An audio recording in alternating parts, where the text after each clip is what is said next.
I'm Lillian Guerra, and I'm Latina in Gainesville. I was born in New York City of Cuban exile parents, and then they moved us, myself and my sister, to Kansas in the early 70s when I was a child. And I consider myself a Cuban from Kansas to this day. I grew up in a very small town there. It was a fabulous place to be a child, and my early adolescence was spent there. There was a farming crisis that provoked my father's decision to move us to Miami. So I did 3 years of high school in Miami. My father still lives in Miami. My mother lives in Tampa now, as does my sister. And so I did my college and my university training in the coldest regions of this hemisphere. I did college in New Hampshire at Dartmouth. I did my PhD at the University of Wisconsin.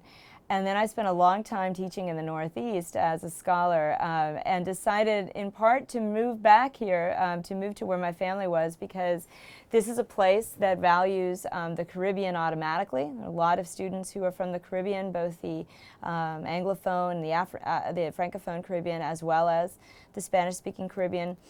And I had family here, and I now have a small child, and I thought, to raise him in an environment where, culturally and linguistically and otherwise, we are normal, as opposed to marginalized or constantly folks who are suspected as not being true Americans. And that is something you experience in places like Connecticut or Maine, which is where I had lived prior to this.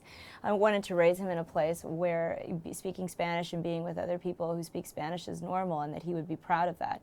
And so I thought, this is the place to do it. The reality is that the community of Latinos that is in Gainesville is in general dispersed throughout the city. There is a major class divide that's very apparent when you find out, where are the Mexicans, where are the Guatemalans, and what do they do. And they're not a visible cultural presence.